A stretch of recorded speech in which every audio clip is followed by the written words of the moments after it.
story begins with a man entering a grand building filled with people enjoying themselves. This place appears to be a Gisang house, a traditional house where people gather to enjoy entertainment. In the Joseon dynasty, such places were commonly used by the nobility for socializing and enjoying performances. The man looks around, seemingly searching for someone or something. Suddenly, someone provides him with information and points to a man named Kim Man-dal. It turns out the man intends to meet Kim Man-dal, though the reason for the meeting is unclear. Meanwhile, outside, two men are following a procession carrying a Jonggung, a royal palanquin used to transport members of the royal family, including the queen. The procession is bustling, and the palanquin is carried by several guards. Inside it, the prince, who turns out to be Prince Muyang, is investigating the palanquin. He looks disappointed as he finds that there is no one inside. What exactly is Prince Muyang searching for? The question remains unanswered. Back to the man who wants to meet Kim Man-dal, he becomes involved in a gambling game with Kim Man-dal. In the end, Kim Man-dal loses and runs out of money. However, Kim Man-dal doesn't give up easily. He pulls out something very important, a red certificate, which turns out to be a crucial document required to participate in a significant exam, though the exact nature of the exam is not mentioned. When the man gambling with Kim Man-dal sees the red certificate, he smiles faintly, as if it was exactly what he was waiting for. It turns out, the man who defeats Kim Man-dal to obtain the red certificate is actually a woman in disguise. Prince Muyang seriously stared at the inscription, Yeongcheru, displayed on the building carrying the palanquin he had suspected. The palanquin seemed to signal something important, though no one yet knew what exactly he was investigating. The prince appeared deep in thought, as though something was troubling his mind. Meanwhile, inside the house, Kim Man-dal and the mysterious man, who was disguised as a male, continued their gambling game. The man wagered all the money he had, while Kim Man-dal, determined not to lose, placed his precious red certificate as his stake. Kim Man-dal was overjoyed when he rolled 2 dice, each showing a 5. Victory seemed within reach, and the atmosphere was thick with tension. However, it was now the disguised man's turn. With confidence, he rolled the dice, and they landed on double sixes. "Double six," he shouted, and the dice revealed a winning combination. The disguised man had won and claimed the red certificate. At this point, the name of the disguised man was revealed to be Dak-su. It wasn't clear if that was his real name or just an alias, but what was certain was that he had won and now held the valuable red certificate. Kim Man-dal, unwilling to part with the red certificate, grabbed Dak-su's leg in frustration. He pleaded desperately, as the certificate was extremely important to him. "Please, don't take it. It's so important," Kim Man-dal begged with intense emotion. However, Dak-su, who was well accustomed to tricky situations, quickly thought of a way out. He pulled a handful of coins from his pocket and tossed them into the air, shouting for the people around him to rush and grab the coins. Chaos ensued as people scrambled to snatch the coins, and in the confusion, Dak-su managed to escape. At that moment, a group of people arrived quickly, ready to capture anyone inside the house. It turned out that the group had been called by Dak-su's friend, who was waiting outside. The friend had been waiting by the gate, prepared to assist Dak-su in his escape. Knowing the situation was getting dangerous, Dak-su swiftly removed his man's hat and put on a woman's coat to disguise himself. He ran nimbly, trying to avoid the guards who were searching for him. With his skill and cunning, Dak-su successfully made his way out of the house and joined his friend, while the group that had arrived too late was left to search in vain, unable to find any trace of him. As Prince Muyang continued to gaze seriously at the inscription, Yeongcheru, on the building where the sedan chair he suspected was located, the atmosphere around him grew tense. The sedan chair symbolized something of great importance, though no one knew exactly what he was investigating. The prince appeared deeply focused, as though a great mystery was troubling his mind. Meanwhile, inside Yeongcheru, a place far beyond a mere ordinary house, the atmosphere was lavish.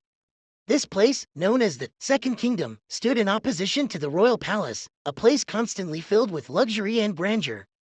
Yeongcheru was a renowned establishment throughout the entire kingdom, even reaching foreign lands, extending as far as the west. Yeongcheru was known for its elegance and honor. Upon entering, guests were greeted with impeccable service, exuding respect and making them feel as though they were royalty. A variety of dishes, ranging from the simplest to the most extravagant, were available here. In fact, if the guests desired, even royal banquet dishes could be served. Every wish of the guests would be fulfilled, making Yeongcheru a place unlike any other in all of Joseon. As mentioned earlier, money was the key at Yeongcheru. If one had money, anything was possible. Here, one could acquire whatever they desired, from the most luxurious garments to the rarest foods. Anything in the world could be obtained as long as one had the wealth to back it up. Yeongcheru was a place that promised opportunities for anyone brave enough and capable enough. Ambitious young men and women came here to pursue their dreams, believing that with talent and courage, they could change their fates. Thanks to the skilled guides trained at Yeongcheru, this place could transform into a world of endless possibilities. Under the leadership of highly adept individuals, they created an atmosphere that was both breathtaking and sophisticated, filled with luxury and refinement. Every detail, every corner of Yeongcheru was the product of their hard work and expertise. However, behind the grandeur of this place, there was one very important figure, the leader who managed everything at Yeongcheru. This person had a grand vision for the place, to make it a place where anyone with the right ability could succeed, regardless of their background. The leader, known as Dae Gak-son, was a highly influential figure. He had transformed Yeongcheru into a place that was not only luxurious but also filled with opportunities for anyone who came. Under his leadership, Yeongcheru had grown into a dream home for many, especially ambitious young people. As it turns out, the young man who had been disguising himself, known as Dak-soo, was after the red letter because he wished to become the head of the establishment. His goal was not just about personal gain but about securing a position of power in Yeongcheru. Dak-soo's intentions were clearer now. His interest in the red letter was not merely about its value, but because it represented a key to his future, an opportunity to take on the role he had long desired, the head of the inn.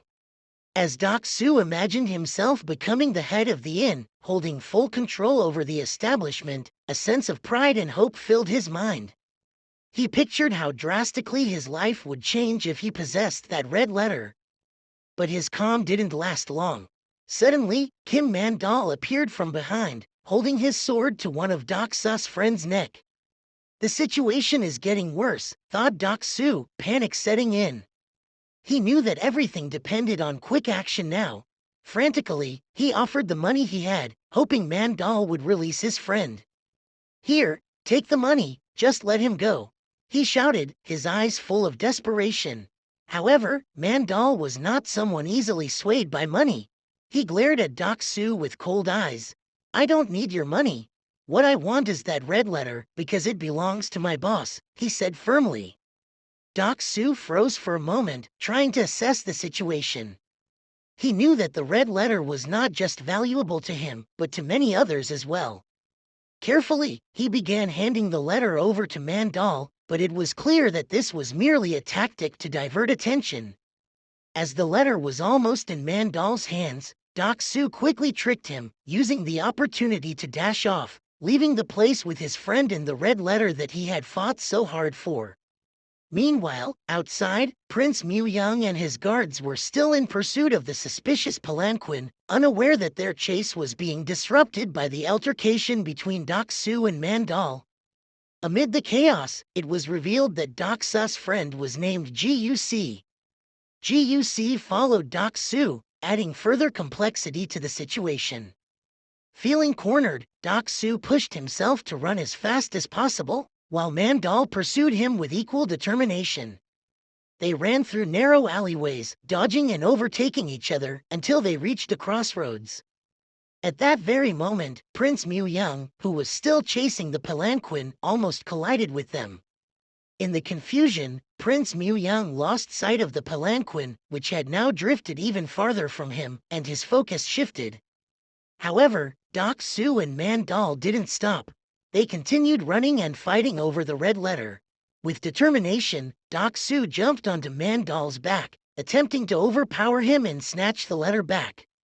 The chase grew even more intense, until, unexpectedly, Prince Mu-young seized the red letter from their hands, interrupting their struggle. The prince stared at the letter seriously and then asked about its significance. "What is the meaning of this letter? Why is it so important?" he asked, his voice filled with curiosity. Dak-soo, clearly prepared with a lie, replied with a sly smile. "This letter holds great importance for the future of Joseon," he said confidently, pretending to explain. "We are trainees, and we need this letter to enter and take the exams." Meanwhile, Mandal, who was now starting to show signs of exhaustion, tried to remain calm, not revealing his anxiety. This was all part of a much bigger game, and Doc Su knew he had to stay alert. The battle wasn't over yet, and the fate of the Red Letter was still in the balance, depending on who could seize control of it next. As the tension between Doc Su and Mandal reached its peak, Prince Mu Young, after hearing Doc Su's explanation, began to grow more suspicious. He stared at them with an increasingly serious expression. Do you know what happens in Yangchuru? Why are you so desperate to enter? There are many vile things happening there, the prince asked, his tone sharp. Doc Su, never one to shy away from defending himself, immediately replied, Yangchuru is still more honest and fair than someone like you, Doc Su said sarcastically, challenging the prince's authority. This statement made Prince Mu Young pause for a moment, his brows furrowed, clearly offended. He then asked the same question again, this time with even more intensity.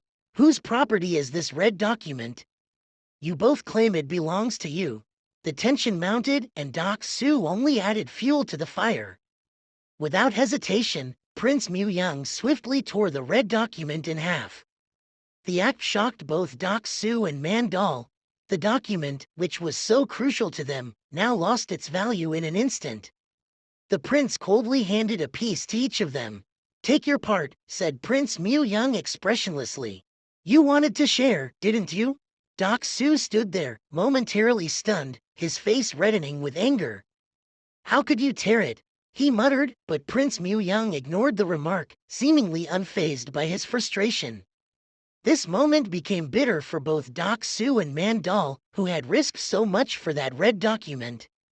Now it was torn in two, losing all its significance in the blink of an eye. As they exchanged barbed comments, the prince responded, You're a coward. You attack from behind, sneakily. Doc Su shot back, calling the prince a coward as well, while taunting him and trying to scare him. Prince Mu Young, seemingly unaffected by Doc Su's insults, simply gave a cynical smile. Let it go. Besides, I owe that honorable man, he said as he turned and walked away, leaving Doc Su confused by the remark. What does he mean by, I owe that honorable man? Doc Su wondered. Why does the prince feel indebted to him? After the encounter, Doc Su returned to his room, his mind still racing. Upon entering, he was greeted by his friend, Guc, who looked very concerned. You made it, and you brought the red document. Guc exclaimed, hope written all over his face. However, as soon as he saw the document, his expression changed dramatically. What happened to the document? Guc asked in shock. Why is it torn? Doc Su let out a long sigh. Someone else tore it in half. But don't worry, this isn't over. We still have a backup plan. Doc Su's eyes were filled with determination. Even though things hadn't gone according to plan, he wasn't going to give up so easily. The torn red document was just an obstacle, and now he had to move forward with Plan B, whatever it took to achieve his goal. Plot summary, rewrite, asterisk. That night, the king was receiving 10 chests of gold brought to the palace. The prince, observing from a distance, watched the golden palanquin with interest, but the king appeared displeased. It turned out that one of the couriers from Yangchuru was the one delivering the gold, as usual. The king was visibly irritated by the presence of the figure from Yangchuru. Why has he come here? The king thought. Many eyes will see this unwanted arrival. The two exchanged veiled insults, with the king feeling insulted by the figure's presence in the palace. The courier, sensing the rising tension, quickly apologized and offered that he would give the king whatever he desired. However, the situation took a sudden turn when Prince Mu Young appeared. Without any small talk, he greeted his father, the king, and immediately brought up the offer that had previously been made by the figure from Yangchuru. What should he propose to us? Asked the prince, his eyes full of mystery and intent. The tension in the air grew as the conversation shifted from gold and requests to matters of status and honor. Would Prince Mu Young take this opportunity to demand something far greater? Or was there another hidden agenda behind his words? Thank you for watching this video. I think I can make part 2 for this drama. So don't forget to comment, like, and subscribe. Okay. See you in next video. Bye bye.